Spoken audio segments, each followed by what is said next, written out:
SSC ২০২৬ তোমাদের ইংরেজি প্রথম পত্র টপ 10 প্যারাগ্রাফের সাজেশন নিয়ে আসছি আজকে। অর্থাৎ তোমাদের ১০ টা প্যারাগ্রাফ দেখাই দেব। এই ১০ টা প্যারাগ্রাফ পড়লে এখান থেকে একটা প্যারাগ্রাফ কমন আসবে ইনশাআল্লাহ। তোমাদের ইংরেজি প্রথম পত্রে রাইটিং প্যাড আছে প্যারাগ্রাফ। এই প্যারাগ্রাফের মধ্যে কিন্তু তোমাদের ১০ নাম্বার থাকে। এই ১০ নাম্বার কিন্তু হাতছাড়া করা যাবে না। তাহলে আজকে আমি তোমাদেরকে ১০ টা প্যারাগ্রাফ দেখাই দিতেছি। এই ১০ টা প্যারাগ্রাফ পড়ো, পড়লে এখান থেকে একটা কমন পড়বে ইনশাআল্লাহ। এই ১০ টা প্যারাগ্রাফ কিন্তু আমি তোমাদের বিগত সালের বোর্ড প্রশ্নগুলো এনালাইসিস করে বিশ্লেষণ করে নির্ধারণ করেছি। যেমন ২০২৪, ২৫, ২৩, ২২ ওই বিগত সালের বোর্ড প্রশ্নগুলো এনালাইসিস করে আমি এই ১০ টা প্যারাগ্রাফ নির্ধারণ করেছি। এই ১০ টা প্যারাগ্রাফ পড়ো, এখান থেকে একটা কমন আসবে ইনশাআল্লাহ। দেখো আমি প্যারাগ্রাফ গুলো যদি বলি, ১ নাম্বারটা হচ্ছে এ বুক ফেয়ার। এটার মানে কি? এটা হচ্ছে একটা বইমেলা। এটা কিন্তু তুমি এখানে 3 স্টার দিয়ে রাখতে পারো একদম। আমি সর্বোচ্চ 3 স্টারই ধরলাম। ঠিক আছে? এ বুক ফেয়ার মানে একটি বইমেলা। এটা একবারে গুরুত্বপূর্ণ। ২ নাম্বারটা হচ্ছে কি এ রেইনি ডে, একটা বৃষ্টির দিন। এটাও তুমি ৩ স্টার দিতে পারো। এইটাও অনেক গুরুত্বপূর্ণ। ৩ নাম্বারটা কি? এ স্কুল ম্যাগাজিন, একটা স্কুলের সাময়িকী। এটা একটু কম গুরুত্বপূর্ণ। এটা তুমি ২ টা স্টার দিতে পারো। ঠিক আছে? তারপর একটা হচ্ছে এ স্ট্রিট অ্যাক্সিডেন্ট, মানে একটা রাস্তা দুর্ঘটনা।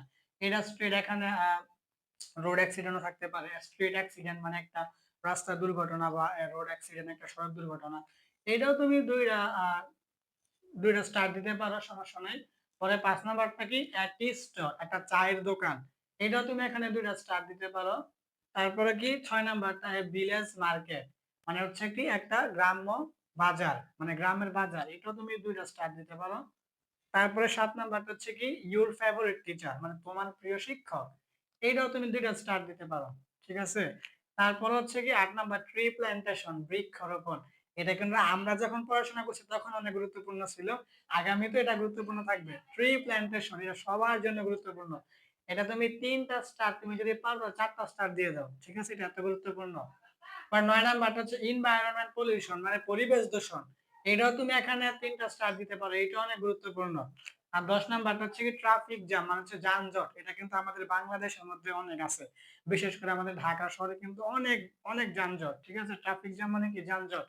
এটাও তুমি এখন দিতে পারো, পারলে ৪ টা স্টার। ঠিক আছে? তাহলে এখন ১০ টা দেখাইলাম।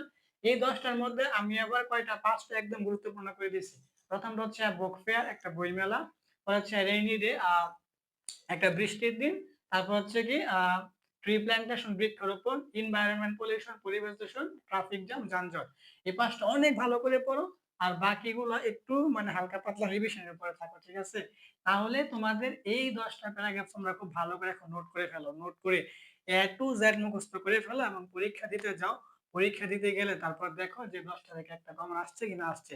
যদি আসে তাহলে আইসা বইলো যে স্যার কমন আসছিল। আর যদি না আসে তাহলে বইলো যে স্যার কমন আসে নাই। কিন্তু কমন আসবে ইনশাআল্লাহ। ঠিক আছে? আর সর্বশেষ একটা কথা বলতে চাই, তোমরা কে কোন জেলা থেকে আমার ভিডিও দেখো কমেন্টে নিচে যে জেলার নাম বলে যাও।